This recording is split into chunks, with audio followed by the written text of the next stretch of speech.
ஆடி வெள்ளிக்கிழமை அம்மன் வழிபாட்டிற்கு மிகவும் சிறப்புடையது என்று நம் முன்னோர்கள் காலத்திலிருந்தே தொன்று தொற்று வரக்கூடிய ஒரு விஷயமாகும். இந்த நன்னாளில் நாம் செய்ய வேண்டிய விஷயங்கள் என்னென்ன என்பது பற்றி இந்த காணொலியில் பார்க்கலாம். வீடியோவை ஸ்கிப் பண்ணாமல் பாருங்கள். இப்போ வாங்க வீடியோக்குள்ளே போகலாம்.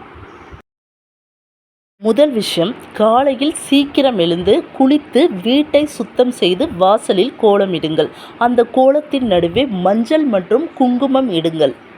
2. அம்மனுக்கு எலும்பிச்சை தீபம் அல்லது நெய் தீபம் ஏற்றுங்கள். பக்தியுடன் தீபம் ஏற்றுவது மன அமைதியையும் இறை நம்பிக்கையும் வளர்க்கும். 3. சிவப்பு அல்லது மஞ்சள் நிற மலர்களால் அம்மனை அலங்கரித்து உங்கள் இயல்பான பக்தியுடன் அர்ச்சனையை செய்யுங்கள். தீபம் ஏற்றும் பொழுது ஏதாவது உங்களுக்கு தெரிந்த மந்திரங்கள் கூறி அல்லது துதிகள் கூறி அம்மனை வழிபடுங்கள். 4. உங்களால் முடிந்த அளவில் விரதம் இருந்து அம்மனை மனமுருகி பிரார்த்தனை செய்யுங்கள். 5. லலிதா சகஸ்ரநாமம், அபிராமி அந்தாதி அல்லது அம்மன் பாடல்கள் ஏதேனும் ஒன்றை பக்தியுடன் பாராயணம் செய்யுங்கள். இது நான் அடிக்கடி சொல்கிற விஷயந்தான். நீங்கள் முருகனை, அம்மனை அல்லது சிவனை, பெருமாளை இப்படி யாரை வழிபட்டாலும் உங்களால் இயன்றளவு யாருக்காவது 2 பேருக்காவது அன்னதானம் வழங்குவது மிகவும் சிறப்பான ஒரு விஷயமாகும். 7. மஞ்சள் குங்குமம் சமர்ப்பித்தல். அம்மனுக்கு மஞ்சள் குங்குமம் சமர்ப்பித்து வழிபடுவது மங்களம் பெருகும் என்ற நம்பிக்கை உள்ளது. 8. மாவிளக்கு ஏற்றுதல். உங்கள் குடும்ப வழக்கத்தில் இருந்தால் மாவிளக்கு ஏற்றி அம்மனை வழிபடலாம். இது பக்தியின் ஒரு பாரம்பரிய வெளிப்பாடாகும். 9. அம்மனுக்கு பிடித்த நைவேத்தியம். சர்க்கரை பொங்கல், சுண்டல், பாயாசம் அல்லது பழங்கள் போன்ற எளிய நைவேத்தியம் படைத்து வழிபடலாம்.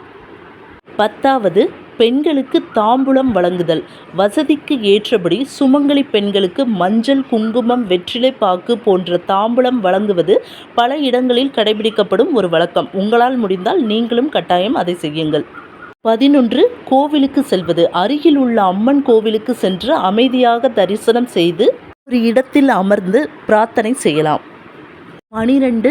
மரக்கன்றுகள் நடுதல் அல்லது தானம் செய்தல். ஆடி மாதத்தில் ஒரு நல்ல செயல் செய்வது, இயற்கையை பாதுகாப்பது போன்ற செயல்களும் இறை பக்தியுடன் இணைந்து நற்பணிகளாகவே கருதப்படுகின்றன. இறுதியில் நிறைவு செய்யும் பொழுது, அம்மா எங்கள் குடும்பத்திற்கு ஆரோக்கியம், ஒற்றுமை, நல்ல புத்தி, நல்ல வாழ்க்கை அருள்வாயாக என்று மனமாற பிரார்த்தனை செய்து நாளை நிறைவு செய்யுங்கள். ஆடி வெள்ளியில் செய்யப்படும் வழிபாடுகளின் முக்கியத்துவம் பக்தி, ஒழுக்கம் மற்றும் நன்றி உணர்வில் இருக்கிறது. இந்த ஆடி வெள்ளிக்கிழமை வழிபாட்டின் உண்மையான சிறப்பு என்னன்னு தெரியுமா? அதிக செலவு செய்கிறதுல இல்லைங்க. உண்மையான பக்தியுடன் நல்ல மனதுடனும் பிறருக்கு உதவும் எண்ணத்துடனும் அம்மனை வழிபடுவதில் தான் இருக்கிறது.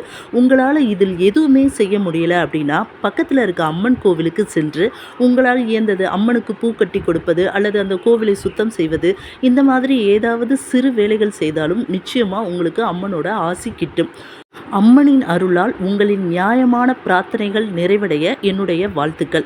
இந்த வீடியோ உங்களுக்கு பயனுள்ள தகவல்களை தந்திருக்கும் அப்படின்னு நம்புகிறேன். இந்த வீடியோ பிடிச்சிருந்தா மறக்காமல் ஒரு லைக் பண்ணி சப்ஸ்கிரைப் பண்ணி கூடவே பெல் ஐக்கானையும் கிளிக் பண்ணிக்கோங்க. அப்போ தான் என்னுடைய எல்லா வீடியோவும் உங்களுக்கு உடனுக்குடனே நோட்டிஃபிகேஷனில் வரும். இதே மாதிரி நாளைக்கு மற்றொரு வீடியோட உங்களை சந்திக்கிறேன்.